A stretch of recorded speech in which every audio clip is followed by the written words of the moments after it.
Levy व्यवस्था अध्याय 15। शरीर से बहने वाले अशुद्ध स्राव। फिर यहोवा ने मूसा और हारून से कहा, इस्राएलियों से कहो कि जिस जिस पुरुष के प्रमेह हो तो वह प्रमेह के कारण से अशुद्ध ठहरे।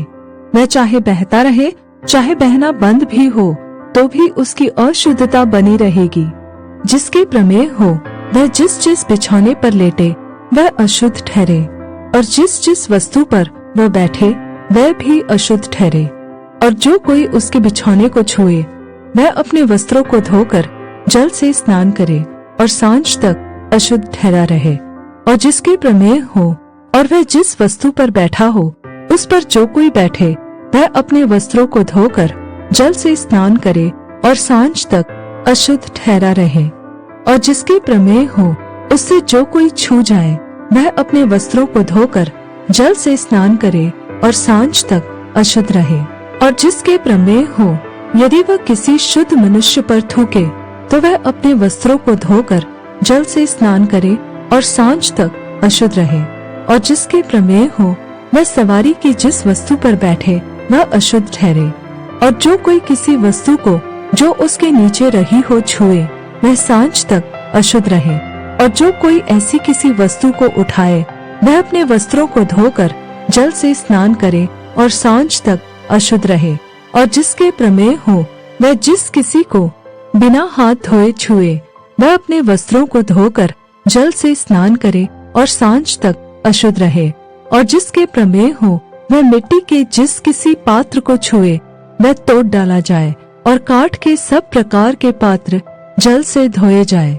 फिर जिसके प्रमेह हो वह जब अपने रोग से चंगा हो जाए तब से शुद्ध ठहरने के 7 दिन गिन ले और उनके बीतने पर अपने वस्त्रों को धोकर बहते हुए जल से स्नान करे, तब वह शुद्ध ठहरेगा। और 8वें दिन वह 2 पंडुक या कबूतरी के 2 बच्चे लेकर मिलाप वाले तंबू के द्वार पर यहोवा के सम्मुख जाकर उन्हें याजक को दे। तब याजक उनमें से एक को पाप बलि और दूसरे को होम बलि के लिए भेंट चढ़ाए। और याजक उसके लिए उसके प्रेमह के कारण यहोवा के सामने प्रायश्चित करे।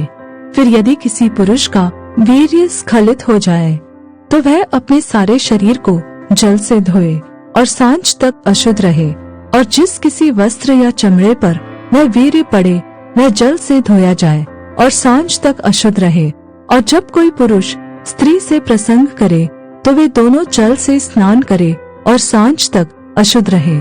फिर जब कोई स्त्री ऋतुमती रहे तो वह 7 दिन तक अशुद्ध ठहरी रहे। और जो कोई उसको छुए वह सांझ तक अशुद्ध रहे। और जब तक वह अशुद्ध रहे तब तक जिस जिस वस्तु पर वह लेटे और जिस जिस वस्तु पर वह बैठे वे सब अशुद्ध ठहरे। और जो कोई उसके बिछौने को छुए वह अपने वस्त्र धोकर जल से स्नान करे और सांझ तक अशुद्ध रहे। और जो कोई किसी वस्तु को छुए जिस पर वह बैठी हो वह अपने वस्त्र धोकर जल से स्नान करे और सांझ तक अशुद्ध रहे। और यदि बिछौने या किसी वस्तु पर जिस पर वह बैठी हो छूने के समय उसका रुधिर लगा हो तो छूने वाले सांझ तक अशुद्ध रहे।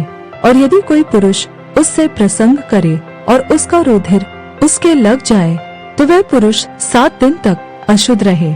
और जिस जिस बिछौने पर वह लेटे वे सब अशुद्ध ठहरे।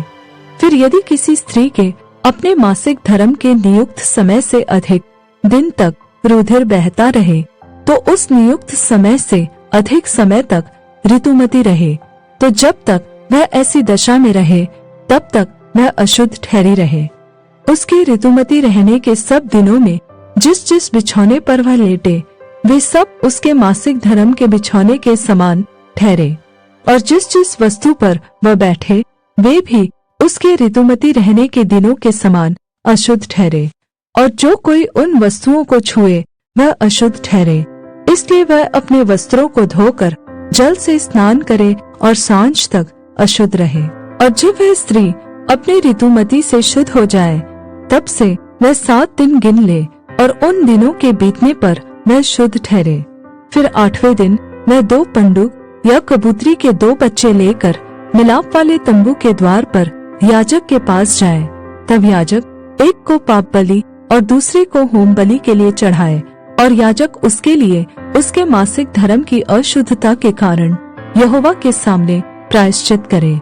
इस प्रकार से तुम इस्राएलियों को उनकी अशुद्धता से अलग रखा करो, कहीं ऐसा न हो कि वे यहोवा के निवास को जो उनके बीच में है अशुद्ध करके अपनी अशुद्धता में फंसकर मर जाए। जिसके प्रमेय हो और जो पुरुष वीर्य स्खलित होने से अशुद्ध हो और जो स्त्री ऋतुमती हो और क्या पुरुष क्या स्त्री जिस किसी के धातु रोग हो और जो पुरुष अशुद्ध स्त्री के साथ प्रसंग करे, इन सभी के लिए यही व्यवस्था है।